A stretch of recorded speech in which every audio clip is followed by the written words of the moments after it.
La Première Guerre mondiale.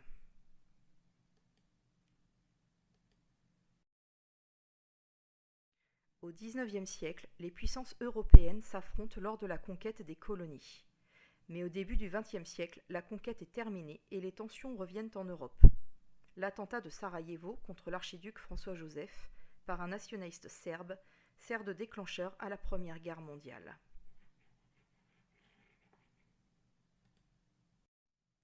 La Serbie rejette l'ultimatum lancé par l'Autriche-Hongrie qui lui déclare la guerre le 28 juillet 1914.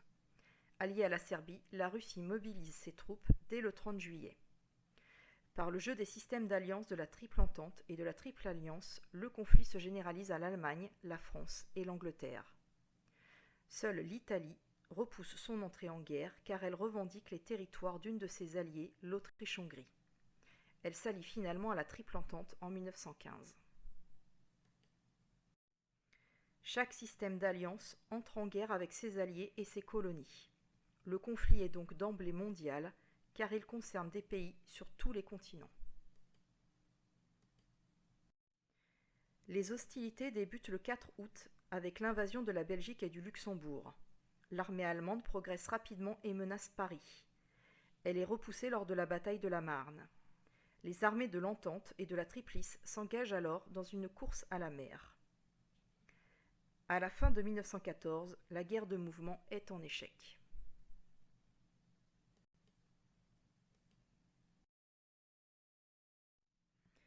Les armées passent alors à une forme inédite de combat, la guerre de position.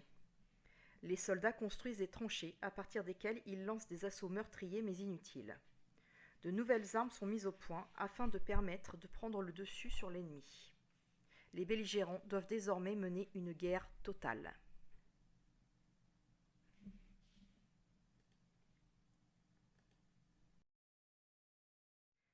Les partis politiques décident de faire face ensemble en mettant de côté leurs désaccords. C'est ce qu'on appelle l'union sacrée. L'économie est désormais entièrement tournée vers la production militaire. Les usines produisent des armes, les populations sont appelées à participer financièrement à l'effort de guerre.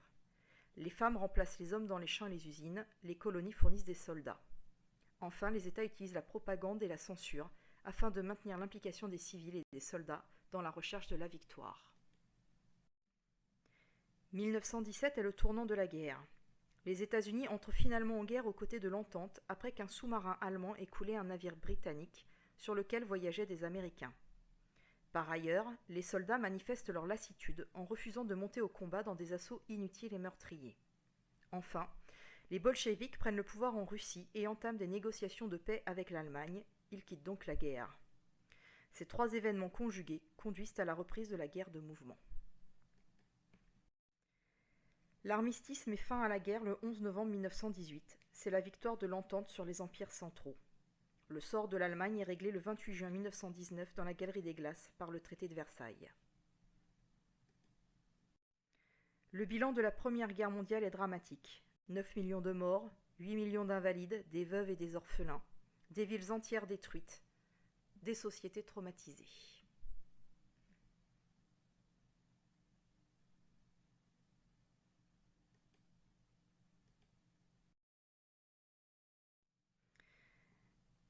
La Première Guerre mondiale, c'est également des bouleversements territoriaux importants. La carte européenne est complètement redessinée.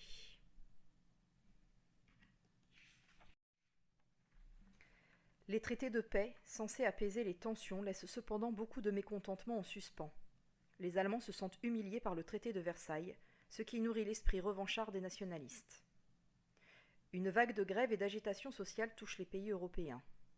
Enfin, de nombreux peuples n'ont pas bénéficié du droit à disposer d'eux-mêmes.